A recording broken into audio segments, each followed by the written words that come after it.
আসলে ওই যে আপু ১ম দিকে বলেছিলেন যে হিজাবের অনেকগুলা স্টেপ, তারপরে কিভাবে পোশাক ১ম এ জিলবাব, তারপরে বুরকা এরকম আসে। তো হিজাবের ১ম শর্তে আমার মনে হয় যে পরিপূর্ণ সতর ঢাকা। যেভাবে আমরা নামাজে দাঁড়াই।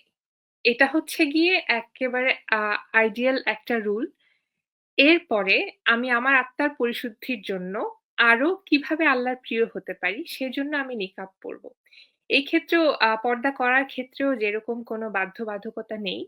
নিকাব করার ক্ষেত্রেও ব্যাপারটা যে করছে তার উপরেই ছেড়ে দেওয়া উচিত। এটা একটা আত্মশুদ্ধির আ পর্যায়ের একটা ধাপ আমি মনে করি। যে হিজাব করছে, শুধুমাত্র সতর ঢাকছে, তাকে ডিসকারেজ করার কিছু নাই। এনকারেজ করে যদি সে নিজে থেকে একটা সময় এটা অনুভব করে যে তার নিকাব করা উচিত বা নিকাবে সে আরো বেশি আম পরিশুদ্ধি লাভ করতে পারছে, সে তাহলে নিকাব অবশ্যই করা উচিত আমি মনে করি।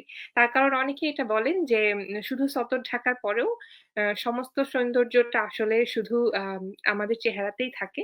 তো সেইটা মেইনটেইন করে যদি নিকাব করতে চায় করতে পারেন। তবে আমার মনে হয় না যে যদি নিজেকে একটা ব্রডার পার্সপেক্টিভ এ আমি প্রেজেন্ট করতে চাই, সেক্ষেত্রে আইডেন্টিটির ক্ষেত্রে যদি কেউ নিকাব খুলতে পারেন, তাহলে এটা যার ব্যক্তিগত চয়েস হওয়া উচিত।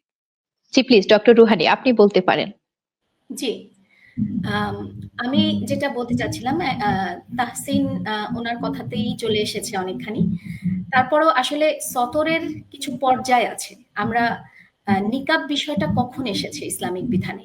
সতরের পর্যায় বলতে গিয়ে ১ম পর্যায়ের সতর হচ্ছে স্বামীর সামনে স্ত্রীর সতর। যেটাকে বলা হয়েছে যে তোমরা তার পোশাক এবং তারা তোমার পোশাক। অর্থাৎ এখানে কোনো সতর নেই। ২য় পর্যায়ে বলা হয়েছে অন্যান্য মহিলাদের সামনে সতর। যেটা স্বামী স্ত্রী থেকে আরেকটু ঢাকা কিন্তু একদম নিকটাত্মীয় পুরুষদের থেকে একটু কম। এরপর ৩য় পর্যায়ে বলা হয়েছে রক্ত সম্পর্কের নিকটতম আত্মীয় যারা মাহরাম তাদের সামনে সতর কোনটা। সেখানে বলা হয়েছে বাহ্যিক সৌন্দর্য এবং অলংকার এটাকে দেখানো যাবে। আর ৪র্থ পর্যায়ের সতর হচ্ছে সমস্ত নন মাহরাম যারা অন্যান্য পুরুষ যারা তাদের সামনের সতর কি হবে। সেখানে বলা হয়েছে তাদের সামনে একজন নারীর সমস্ত দেহ হচ্ছে আওরাত, সমস্ত দেহই হচ্ছে সতর। হ্যাঁ, তবে এখানে আল্লাহ রাব্বুল আলামিনের যে আয়াতটাকে বলা হয়েছে যার স্বভাবতই প্রকাশ্য সেটা ছাড়া, এই স্বভাবতই প্রকাশ্য এই শব্দটার ব্যাখ্যা করতে গিয়ে স্কলারদের মধ্যে দুটো মতামত পাওয়া যায়। একটি মত হচ্ছে স্বভাবতই প্রকাশ্য বলতে মুখমণ্ডল এবং হাতের তালু বোঝানো হয়েছে, আর দ্বিতীয় মত হচ্ছে স্বভাবতই প্রকাশ্য বলতে মুখমণ্ডল, দুই হাতের তালুকেও আওরাতের মধ্যে অন্তর্ভুক্ত করা হয়েছে। বরং এখানে বলা হয়েছে চোখ দুটো এবং বাইরের যে পোশাকটিতে নারীর যে অবয়ব বোঝানো হয় সেই অবয়ব, এটা শুধুমাত্র চোখ এবং বাইরের পোশাক হচ্ছে স্বভাবতই প্রকাশ্য। এছাড়া বাকি যা কিছু মুখমণ্ডল, ফেস, দুই হাত সমস্ত কিছুই হচ্ছে সতরের অন্তর্ভুক্ত। এখন খুবই ইন্টারেস্টিং হচ্ছে এই দুটো মতামতেই আমরা বড় বড় অনেক সাহাবীদেরকে মত পেশ করতে দেখি।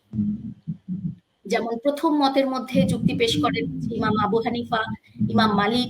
এখানে রাসূল সাল্লাল্লাহু আলাইহি ওয়াসাল্লামের অনুমতি দেয়া কিছু হাদিস আছে, সাহাবীদের মতামত আছে। হ্যাঁ, এরপরে দ্বিতীয় যে মতটা অর্থাৎ সমস্ত ফেস এবং হাতের তালুও ঢাকতে হবে, স্বভাবতই প্রকাশ্য হচ্ছে শুধুমাত্র চোখ দুটো এবং তার বাইরের পোশাক, সেই মতামতের পক্ষেও কিন্তু ইমাম আহমদ ইবনে হাম্বল আছেন এবং আরো অনেক ইমাম এবং ফকিহগণ আছেন।